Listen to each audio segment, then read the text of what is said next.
Hey y'all, welcome back to the Be Like D channel. It's your girl D coming back with another review for Real Housewives of Potomac season 6 episode 4. And honey, I got some tea from the internets on Giselle. And you know, I like to get extra pretty to read a bitch. Okay? Shout out to Kia Moore.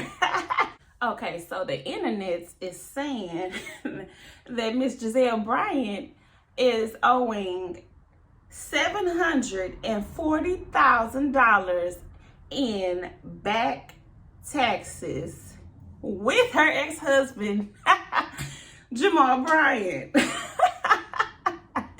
Bitch. Oh, karma. Ah, I love it. And then this post, they messy ass. They pulled the her on her, how she did Karen, when Karen had her back taxes problems, and made a shirt, and they redid her shirt, and they put hashtag God bless the Bryants, hashtag free Jizzy, hashtag free Pastor Holy Whore, hashtag tax reform, bitch. That's what you get.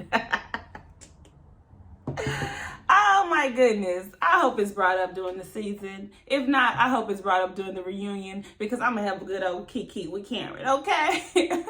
Karen, get her ass, okay? Because she's stupid. How you doing all this shit talking about other people, and boom, here come your tax problems. 740,000, huh? And Karen's taxes was her husband's business, right? But this is your personal taxes, ain't it? Or something like that. And Jamal Bryant strikes again in your life, huh? Dumbass bitch. Allegedly. Okay, so we open the episode and it's Giselle talking about her and Robin's new podcast they doing. Apparently during the pandemic, everybody was getting on her and Robin's lives, because they were doing lives together, and they was like, oh, y'all should do a podcast. And who the hell told them to do that? But y'all got y'all fans, okay. So they want them to do a podcast, and somebody want to listen to them, because I sure don't. So I already knew this was gonna come up since I heard it. I heard it months back that they started a podcast, and then I'm like, I wonder if it's gonna be on the show. And here we go, it's on the show. So it's called Reasonably Shady, and she's like, and Robin is definitely reasonable, and I'm shady, girl. Whatever. Okay, you need to figure out how to shade in and find that money for them taxes, bitch. Okay, but I will give her a compliment. She finally looked good in her confessional. That new confessional look they just showed, she looked good. I like the long ponytail. It was cute. I really didn't look too much at the outfit, but I guess because the hair and the ponytail, the hair and the makeup was good. So I was just like, okay, you look good. But she threw some shade at her friend, because she said, Rob, they getting ready for that little podcast thing, but Robin is already gonna be late. And she said her and Robin's work ethic is different, and she don't know how long this relationship gonna last in. I'm like, ooh, so you saying Robin don't do shit too? Okay. Okay, so Robin finally shows up, and I like how Giselle was up front, was like, yeah, we was just talking about you. And then she was like, oh yeah, then she's like, yeah, trashing you just a little bit. And then Robin like, cause I'm late, yeah. Robin like, yeah, whatever, I'm always late. We always gonna end up talking about this, okay? But so then she moved on to that, to go get ready.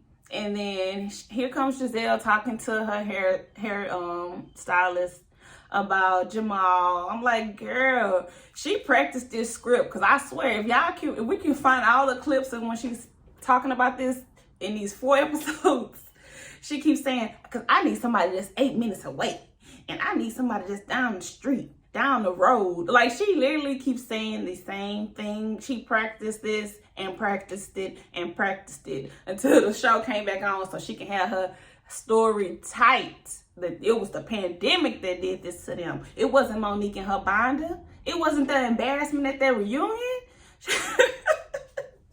It was the pandemic. I want somebody that's here. That's the reason. Not Monique and her binder. Not not him still and always being a cheater. And that we was doing a whole fake relationship the whole time. It was the pandemic.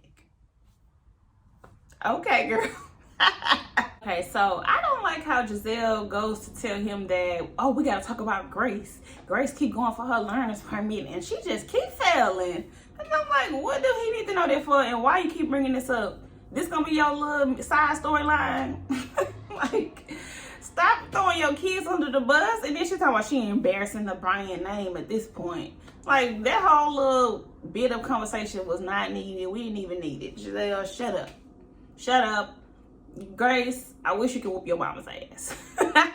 Okay, so now her and Robin are telling him about the new girl, Mia, and saying, the first thing they say, of course, that she got her clit done. And then he, but it was funny because he like, oh, I ain't seen one since the 90s. That was funny. But anyway, so then they saying they think she cool. Then they gonna text her and ask her to meet up. It's me and Robin. We want to meet up and talk to you without Karen. But how about you go talk to her without Robin? How about we do that? Now we go over to Ashley and Michael, and see, I told y'all we only seeing Michael with the family. She is trying to rebrand this man because every season he got some kind of scandal, some kind of drama that everybody like, oh, Michael always up to no good.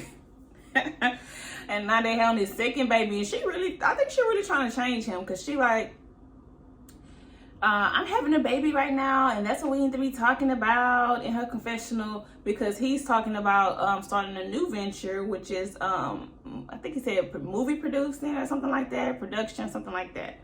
And I'm like, oh Lord, now he's trying to find other ways to like branch out.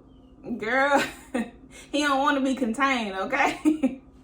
He finna be on these sets. Oh my God, y'all watch out, just watch out.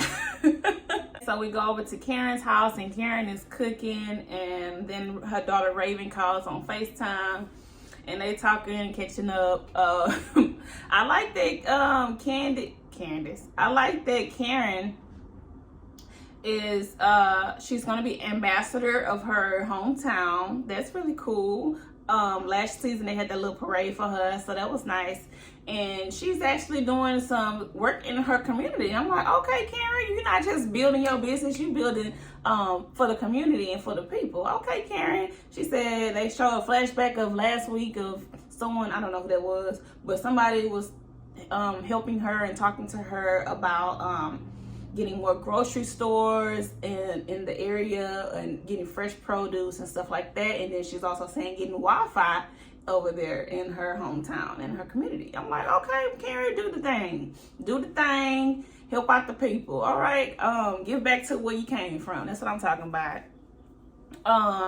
And then she also tried to get her daughter and her son to make sure that her husband ups her wedding ring for their vow renewal. She's like, can you talk your daddy into upping the rock? And then Raven like, that's my job? How you want me to do that? And then, you know what? I know he gonna listen to the daughter. She gonna be like, oh daddy, I think you should get mama a better ring, something better. And then him like, oh, you think so? Oh, okay. Now they put it in his head, he gonna go do it. Me and don't be thinking that far, okay? So you gotta help him out a little bit. And she was like, watch, she gonna end up giving me the same wedding band. And then she done burnt the fish, so. Okay, so now we move over to Mia, and she's going to one of her joint chiropractic, girl, I don't know, I think I said it right, chiropractic facilities to just check it out. I guess she's kind of looking like she's doing an audit, but it's not really an audit. She's just going and making sure that everything is running smoothly and get feedback from the workers and stuff like that. And she came in there like a district manager. She in there opening cabinets. It's clean, all right, that's clean, we organized, all right. And then she goes to the table like, okay, we should set this up this way because this is what's supposed to be centered. I'm like, okay, I get it. Show us you coming in and making them fix shit, okay. And then she going to the front, and making sure, she's like, yeah, I'm really finna get in your way. So I need to see how you got the front desk set up, and how you checking in the customers and stuff like that. Well, patients, I don't know. Stuff like that. And she's like, you got my name in parentheses. And I was like, it's another me authority. She's like, well, we don't know her. And you put owner in the in the parentheses. And so then she gets a call from her son, her 13-year-old son, and then she goes off to the side to go talk. And she's supposed to be taking him to practice, but she can't because she has another meeting after that and stuff like that. And then the husband was like, well, then she's like, well, I'm sorry, Dad's gonna have to take you. And then the daddy turned around like, well, oh, you're not gonna take him? Turn the phone on like. So of course they have that whole little argument about, well, the dad is trying to tell her that he's expecting you. He wanted you to be the one that's going to take him. He said, I don't want to hurt your feelings, but this is the third time you done counseled on him, and he really expects you, and he loves that one-on-one time with you. And then she's like, well, then why you making me feel bad about it then? And then she's like, well, should I just cancel my meeting? And then he's like, don't get defensive. And then she's just like, well, I'm just going to wrap up right here. And then in her confessional, she's talking about how, of course, it's hard to be a boss mom and a boss at work. And it's really hard to find that balance, which he was telling her she needs to find. He just wanted to make sure that she's aware so she can get that balance between, because he just want to make sure that she's aware that the kids are missing her and missing that one-on-one time they get with her, which is understandable. But you got to find that balance, girl, because you don't want your kids to feel away, and you also want to also have that time with your kids.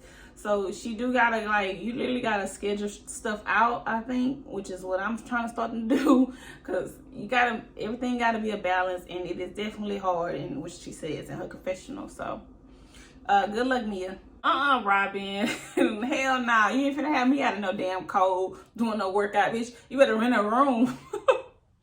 Robin got Escala and Wendy over here doing some damn exercise outside in the damn cold.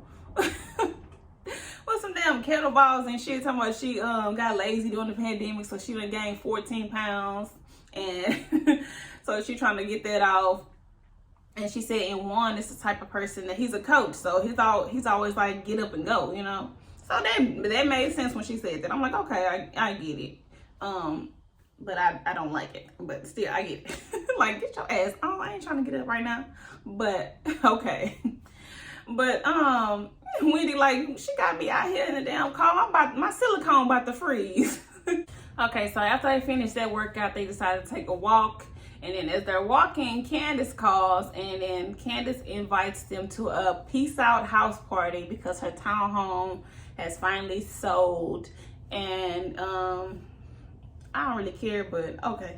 So she's saying that the house is like the end of something, not even an era, because she just said she's been there since like her mid-20s, and now she's leaving in almost her mid-30s. So she feels like it's a big moment. And then they do a flashback when she's telling her, I think her sister, about the doing the peace out house party or whatever. And she said she's inviting everybody. And she's like, yeah, Karen has this new friend, Mia. She's really glamazon. She's really pretty. And she has big feet. She's like, her feet are so big. But like, I guess it's because she's tall. I'm like, girl, what the hell was that comment? If she's tall, of course she's gonna have big feet. And like, why does it matter? Why is that the comment she went to? I'm confused. I gotta see Mia's feet now. Now I'm gonna be looking for her feet to see if it was just like, wow. But bitch, I got big feet, so I got an issue. Okay. Okay, Escala hopping in, trying to get her little moment. They talking about, Robin asked her what she thought about the pamper party for Ashley last episode. And she was like, yeah, it seemed like that girl Mia got herself in a lot of mess. And she's like, I'm gonna call her Messy Mia. And of course, Wendy like, girl, now you happy somebody else on the bandwagon of Shade Mia, girl, bye. So now they're showing Karen go over to Mia's house and they're discussing the pamper party. And then also at the same time, Robin, Wendy, and Skylar are talking about the pamper party, and then also the text message that Giselle sent to Mia. So they're both talking about the same thing at the same time. They're showing us flash back and forth, back and forth. So Mia is saying, like, Karen was saying that she felt like all the women was having a problem with Mia because Mia is friends with Karen. And then Karen is like, yeah, because Giselle loves to say that I don't have any friends, but I'm really cool with everybody. She's like, I don't have no problem with nobody. I'm cool with Robin. I don't have no problems with Robin. My only problem with Robin is she's always doing Giselle's bidding. And then I feel like she's up her bush. And then Mia was like, definitely. And then she's like, oh, you got a problem with Robin? I thought y'all was good. And she said, oh, we didn't have a problem until the other day. And then that's when they bring up the text message. And then she said how they said they didn't want to have they want to meet Mia without Karen. And then Karen was like, and then bust out laughing. Karen is so unbothered by these dumbass girls. Dumbass women. Like, girl, bye, okay? She like, little old me, they don't want me to come. And me like, yes. And then at the same time, Robin is telling Wendy and Skylar the same thing. And the Skylar like, oh, you said without Karen? The Skylar like, okay, you bitches is too much. As soon as she said that, she's like, oh, you said without Karen? Like, you didn't have to add that in. That's her face was. She's like, oh, Lord, so what happened? What happened after that? Okay, so then Mia's reply to the text message was, hi, Giselle. Unless you want to discuss business, there is nothing I have time to talk to you about. Then she put, would you like me to connect you with my assistant to pencil you in this week? This bitch, okay, she is good. Okay, she is good for this show because, baby, if she is putting all of these hoes on their toes, they all finna be mad. This is good. Okay, so Mia said in her confessional, she was like, she didn't like that because Giselle was trying to tell her she said Giselle was trying to tell her how they finna maneuver. She's like, you're trying to tell me who's gonna be there, who's not gonna be there. And she was like, does she not know that I'm a boss? I bet she know now. Mia, okay, come with it. Oh my goodness, she getting these hoes, what she said, adjusted. Okay, so then Robin said she couldn't let that sit. You ain't finna talk to me like that, even though she went, look, you wasn't the one being talked to. It said Giselle. Okay, do you know your name, Robin? Okay. But anyway, so she said that she couldn't let that slide, so she had to say, I don't really care what Robin had to say. It was basically like, oh, your response was really rude. Is this how you act to people that's trying to get to know you? Am I missing something? Like, girl, Robin, shut up. And Mia basically said that to her. Mia said, and at Giselle, and said what she had to say. I'm sorry if my response was rude to you, but I was just being direct. And then Mia said, ain't nobody takes back after that. And I'm like, of course they didn't. It's just that, because ain't shit to say after that. Robin, mind your business. If Giselle was the one that texted her, I guess Robin is on the group talk or whatever, but Giselle is the one that addressed her, so she addressed Giselle. It literally said at Giselle at the top of the damn text message, okay? And you replying, and then just because your questions are the way she worded her questions, she tried to make it seem like, yeah, I'm just trying to understand. I don't understand. Robin, you always do that, and you kind of be condescending when you do that, so shut the fuck up. Mia, thank you for skipping over her ass, because who needs to be talking to Robin anyway? Not even one. Now Robin is trying to say that Mia is being misguided by Karen because Karen must be feeding her bad information to make her and Giselle the bad guys. And she's like, and that's what happens when you're friends with Karen. You're delusional. I'm like, girl, shut the hell up. Watch, Robin, you talking a lot this season and you ain't doing shit. So shut up. And Mia, they go back to Mia, and Mia's like, well, Karen is like, I'm proud of you. Do what you need to do. I'm not saying that you and Giselle might not have cocktails down the road or sometime. But she just needs to come at you correct, basically. And then Mia's like, exactly. I would have cocktails with her, but you're not gonna stipulate who can come and who can't come and who I'm talking to and who I'm not talking to, basically. Because how you gonna tell a grown ass woman and don't bring Karen? Bitch, don't bring Robin. How about that? Like, it don't need to be both of y'all every time, okay? Y'all two separate people, right? Y'all hear that? What the fuck? Okay, so now we go over to Candace, and Candace is going to the studio, and she's showing us her music. Okay, girl, it sounds good. I'm getting sick and tired of her with this husbander, and I guess Chris is over doing some catering jobs and stuff like that. I don't really care for this problem that she finna have this season, because you brought upon yourself by having him be your manager. So she's saying that she don't think she has thanked him enough, and all this yada yada yada. That's Karen's storyline. Candace's little storyline. I don't care. Like the music, don't care for the husband and him being her manager shit. Okay? Now we're over to Giselle, and Giselle's daughter is going to go back for her permit. So I don't really like this storyline that she's making fun of her daughter not passing her permit. That's ridiculous. And Giselle, you an idiot, because you said that if Jamal was down the street, he could teach her how to drive or deal with that driving stuff. But it's his fault that she can't drive because he gets driven. And so everything's put on to her.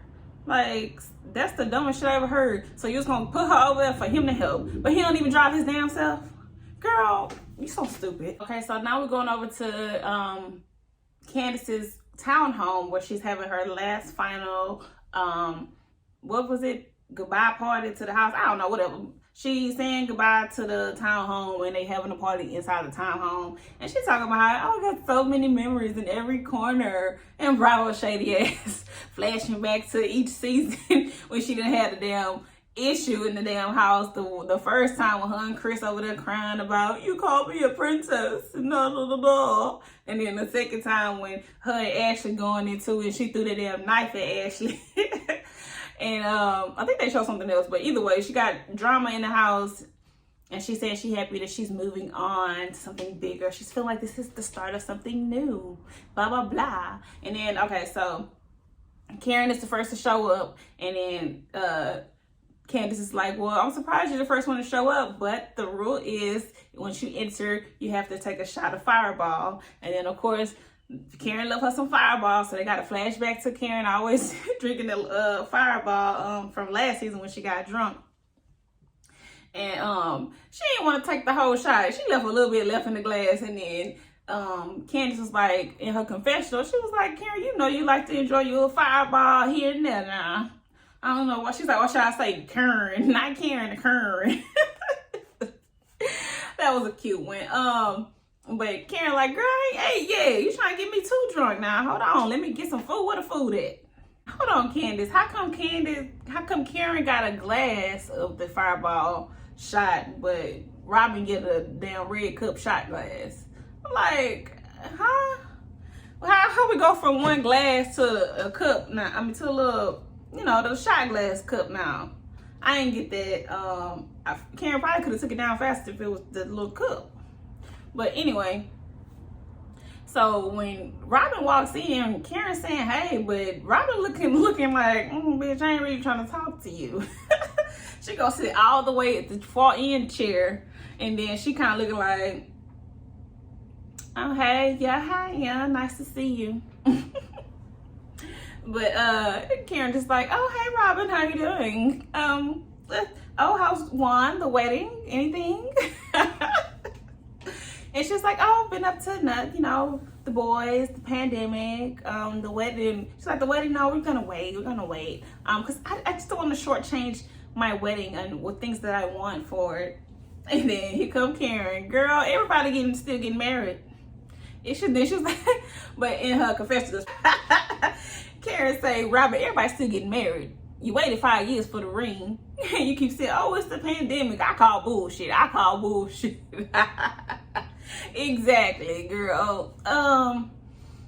you can wait until after the pandemic, but we don't even know when this shit gonna end. So you gonna be waiting forever? Is that what we doing? Okay.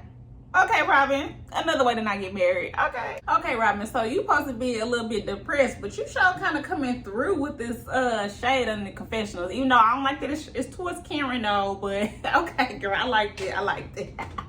Okay, so she was like, if Karen want to have a super spreader event, okay, you can do that, but I'm not bothered. I ain't trying to put people in danger, girl, okay? But Karen, like, we're just gonna have an intimate event. I mean, it's gonna be intimate between good family and good friends. We're not gonna be trying to spread anything, okay? But that was some good shade you threw it through there, Robin. Okay, good job. You've been taking lessons, girl. Cause you know you had to up your game because we was trying to get rid of your ass, huh? All right. Well, my bad. She actually said that she want to have a super spreader event to prove that she loves Ray's penis. If that's what she want to do, then go ahead. So Giselle show up, and then I like how she walked into the room. Hi, the liar and the hater is here. Okay. Oh, I love them together. Okay, so they are so good, evenly matched with the shits. Okay. So and then Karen in her confession was like, oh, the hater that's in this group just walked through the door, and she's wearing a psychedelic fake robe. Okay. Wow, so Candace forgot to invite Ashley. And I kind of believe that she forgot to invite her. I mean, it's a little unbelievable, but just the way she reacted, she's like, oh shit, I forgot to invite Ashley. She was like, oh shit, my bad. She's like, well, she probably didn't want to come anyway. You know, she's about to pop. She's about to pop. Okay, so it turns out Ashley is about to pop, and they scroll over to her, and she over here like, yeah, my water just broke. I just got Dean's food ready for the breakfast and shit like that. And I'm like, oh wow, okay, so timing was kind of good. She wasn't gonna show up anyway, or she was gonna have to leave. And then Wendy come through the door, and then Candace give her a shot of Fireball, and she's like, what is this? She's like, Fireball. She's like, oh, is Karen here? You know, she's the queen of this. Everybody Karen to her Fireball, but you know what, Karen? I would love to have a Fireball with you, girl. Let's go. So Wendy come through in her cute little nightie. Everybody else all covered up in robes and shit. She come through, she got the robe on, and she got the boobs out. Girl, just like I told you, keep them high in the sky in front of all these hoes.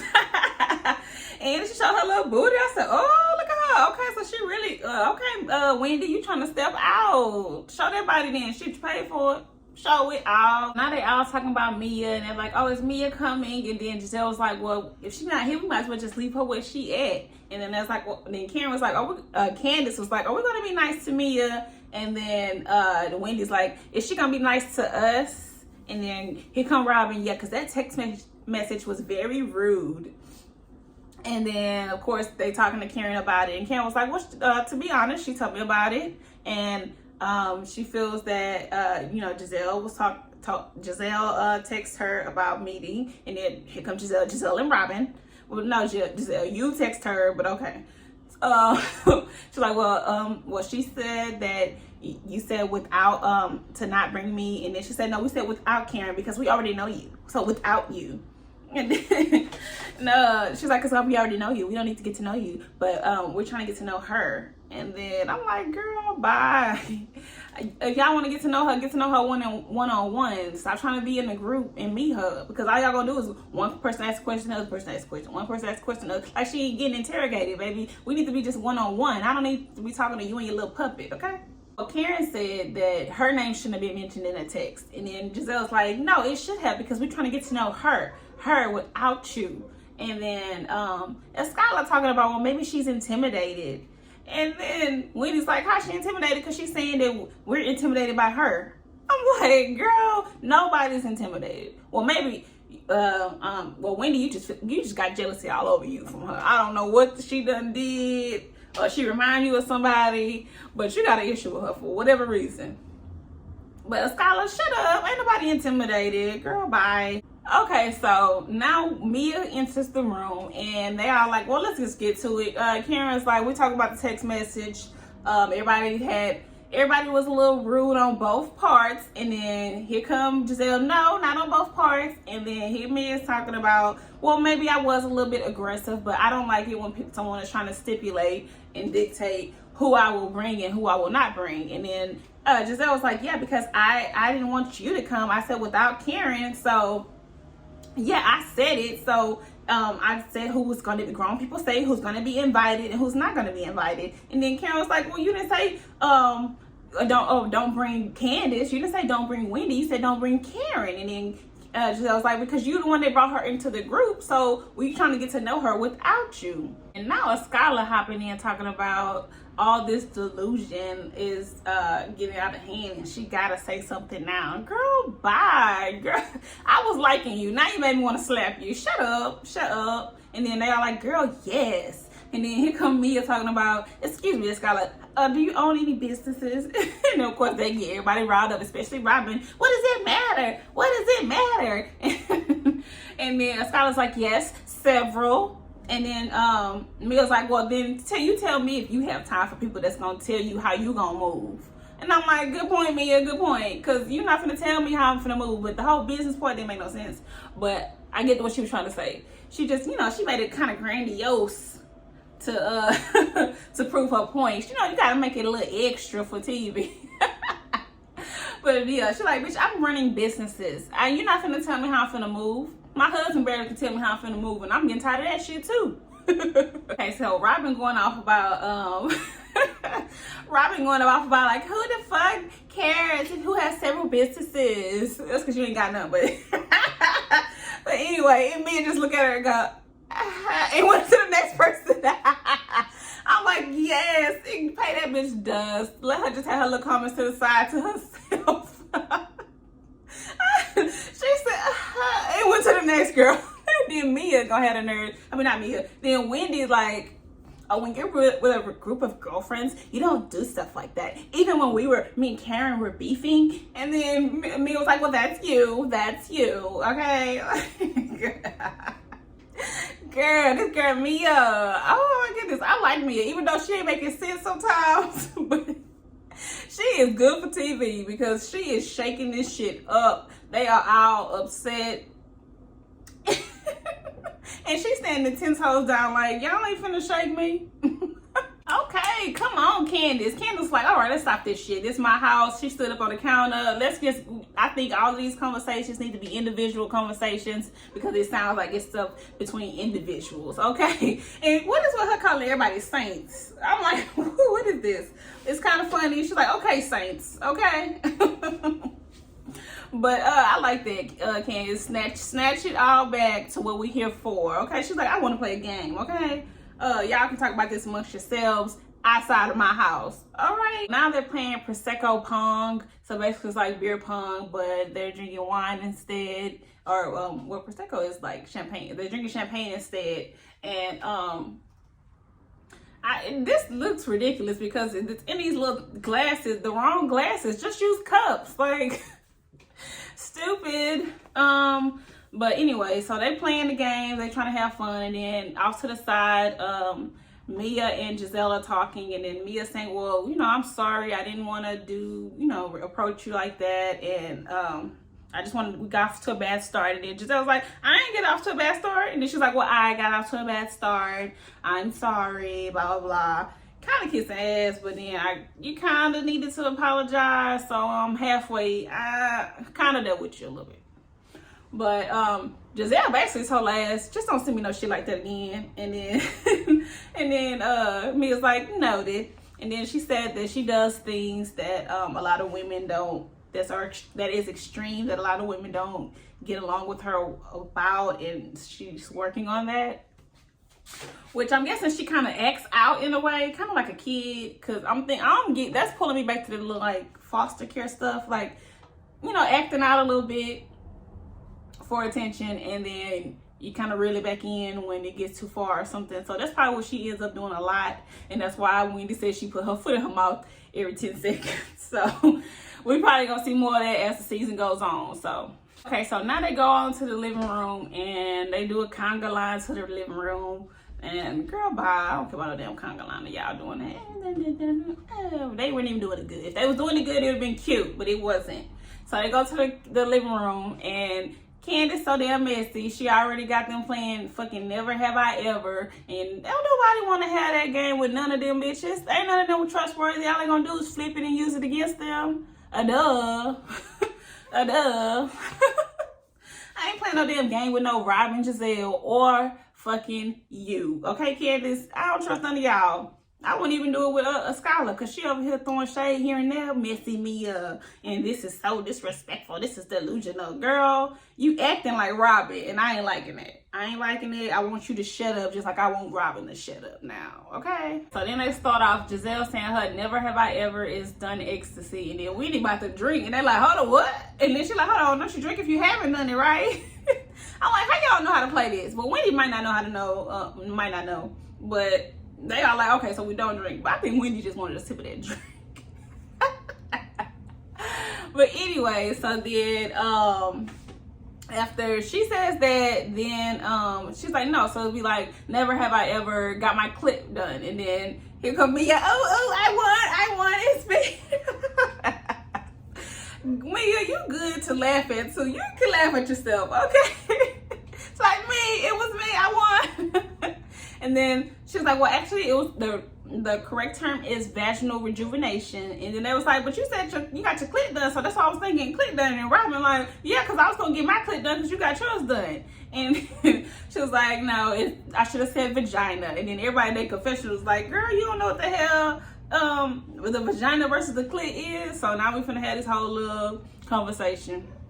And Wendy demonstrating, she all like, it was it this part or was it the whole thing? Okay, we need to figure this out, even though we don't. Okay, we really don't. Okay, she said it, we don't care. I don't care. I don't care. So why y'all care? Now Wendy says, Never have I ever had a threesome. And then here come me again drinking, and they was like, oh, and then Candace like, of course, I'm not surprised, of course. And she's like, yeah, you're not surprised, right? And then here come Wendy, so can I ask some questions? And then she's like, yeah. She's like, was it with your current husband? And she's like, yes. And she's like, was it with another woman? And then she's like, yes. She's like, but I didn't want her to touch me. I just let them do what they do. And I just sat back with my champagne and watched. I don't think that's considered a threesome though, but okay. And then they just like, everybody looking at each other like, oh, really? Okay. And here come Wendy in her confessional. I don't get into married people's business, child, but ain't no threesomes over here. It's just me, Eddie, and my wig. That's all the threesome he getting, okay? Okay, Karen like, oh Lord, we doing sex 101 up in here. And then Mia's like, well, I know we're all getting to know each other, but I'm very transparent. I'm not scared to talk about it. I'm very honest about what I've done. And Wendy's like, and we're not judging, Wendy, that seemed genuine for a second. I was like, hold on, you not judging for real? Okay. Maybe she don't feel like she should talk about other people's marriages. And Mia's like, well, am I the only one? And then everybody looking like, yeah. But Candace was like, well, if Ashley was here, she would drink with you. Okay, yeah, you would have somebody to drink with if Ashley was here. And she's like, well, Ashley need to be here, shit. And then here we go over to Ashley, and she on her they didn't even record Ashley. She recorded herself with her phone, and she's like, oh, I'm crying. I can't believe it's hitting me now that I'm having another baby, and I won't see Dean when I go to the hospital for some days, and then when I come back, he won't be our only child. Like, girl, shut up. I'm sorry, Ashley. That was so annoying. They could have kept that clip. I did not need it. I don't care. All right, and that is the end of the episode. That is my review for Real Housewives of Potomac season 6, episode 4. That if it's long, it's because these episodes of Potomac have been long because the girls have been giving, okay? Especially Mia. Mia, you gonna be here. You gonna be here a while, ain't you? I like it. That's why we kind of don't miss Monique, because Mia is giving too much, okay? Mia is giving a lot that we can talk about. So drop down in the comments, like, comment, and subscribe. Okay, and let me know what y'all think about the episode, what y'all saw that I might not have seen, or what y'all thought about the episode. All right, like, comment, and subscribe. Remember that, okay, and share. Thank you.